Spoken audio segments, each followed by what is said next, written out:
అంటే మినీ చెంబలుగా చెప్పే అంటే నేరాలకు నిలయంగా మారిన, బందిపోట్లకు అడ్డాగా ఉన్న ఒక ప్రాంతాన్ని ఎట్లా నేరరహిత ప్రాంతంగా మార్చుకున్నారు అనేది నేను ఈ వీడియోలో చెప్పబోతున్నా.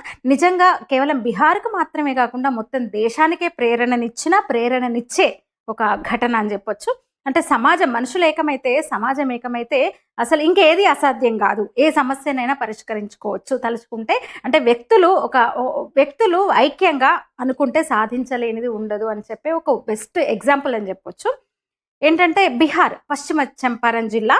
ఇప్పుడు అంటే చాలామంది అక్కడికెళ్తే సాధారణంగా ఇతర బీహార్ ఎట్లా ఉంది, ఇతర దేశంలో పట్టణాలు, పల్లెలు ఎట్లా ఉన్నాయి అట్లనే అనిపిస్తది గానీ, 3 దశాబ్దాల క్రితము ఆ ప్రాంతం ఎంతో భయంకరంగా ఉండేది. మినీ చెంబలని పిలిచేవాళ్ళు. చెంబల్లానే ఇక్కడ గూడా బందిపోట్లు ఇంకా ప్రాంతాన్ని ఇష్టారాజ్యంగా అంటే ఏకఛత్రాధిపత్యంగా పాలించారింక రాజులాగా, రాజ్యంలాగా. బందిపోట్ల రాజ్యం అని జెప్పొచ్చు. 5 గంటలు దాటితే ఎవరు గూడా ఇంటి నుంచి బయటకొచ్చే పరిస్థితి లేదు. బయట నుంచి బయటకొచ్చిందంటే కిడ్నాప్ అన్న జరుగుతది, హత్య అన్న జరుగుతది. ఊచకోతలు, దోపిడీలు, గ్రామాలు దోపిడీ, మనుషుల్ని ఊచకోత కోసిన ఘటనలు కూడా అక్కడ ఉన్నాయన్నమాట. ఇక లాలూ ప్రసాద్ యాదవ్ సీఎంగా ఉన్నప్పుడైతే పరిస్థితి మరింత దిగజారింది బీహార్లో.